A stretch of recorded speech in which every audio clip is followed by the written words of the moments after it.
So, broadly, the seeds are of two kinds, that is monocotyledonous and dicotyledonous. Monocotyledonous seeds which contain one cotyledon, that is seed leaf, like maize, grasses, cereals actually. Then dicotyledonous seeds that contain two cotyledons. Example is pea, gram, beans. Bean seed. This is there in your practical portion also. You must have seen rajma, that there you can see the similar structure at your home, even soaked rajma. So there are number of different kinds of beans such as broad bean, lima bean, French bean, etc. But the general structure of the seed is almost the same. Most are kidney shaped with a convex and a concave side. This is convex side, concave side you can see. And hilum, that the portion from where it is attached inside the ovule to the wall of ovary. Then this is the testa, the outer covering. Hilum.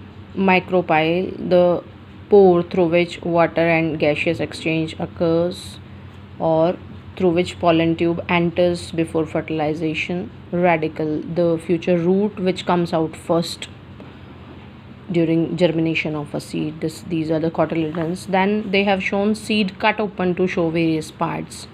This part is radicle, this is hypocotyle, epicotyle, then plumule with rudimentary means underdeveloped, which are not well developed leaves, and testa and tegmen.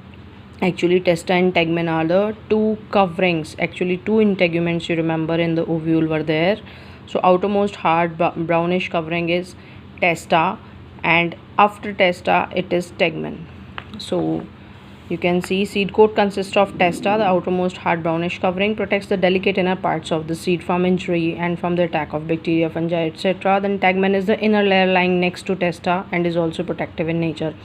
Both these testa and tegmen, they arise from the two integuments which were covering the ovule.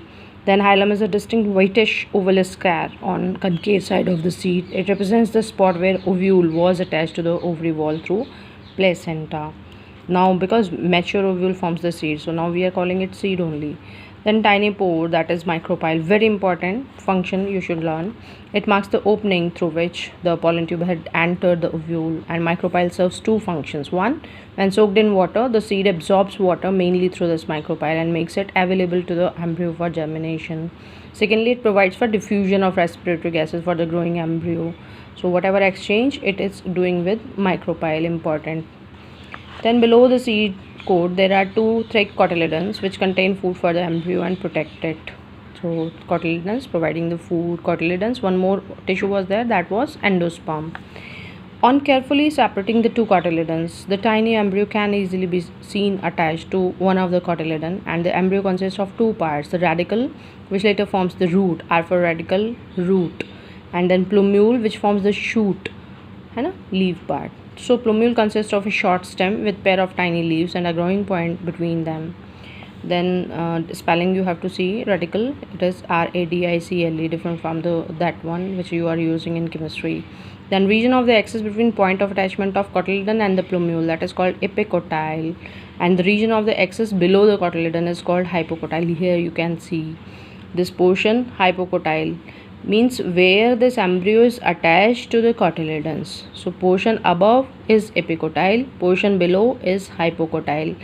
Okay, this is very important. When you will understand, you will have to learn germination. That time you will know what is the importance of epicotyle and hypocotyle. Then maize grain. It is actually a single seeded fruit in which fruit wall and the seed coat are fused together to form a protective layer, and therefore we call such a fruit as grain. And on one side of the grain occurs a small light colored oval area which marks the location of embryo inside. The remaining major portion of grain contains a large endosperm which is rich in starch. Endosperm and the embryonic part are separated from each other by a thin epithelial layer, and outermost layer of endosperm is rich in protein, that is called as aileron layer. These terms you need to learn 9th class, very important. Aileron, its correct spelling, it is rich in protein. Diagram when you will see, I'll explain you. The embryo contains a single cotyledon here, that is called as scutellum. Remember, single cotyledon of monocot seeds is called scutellum, radicle, and a plumule. Three parts are there.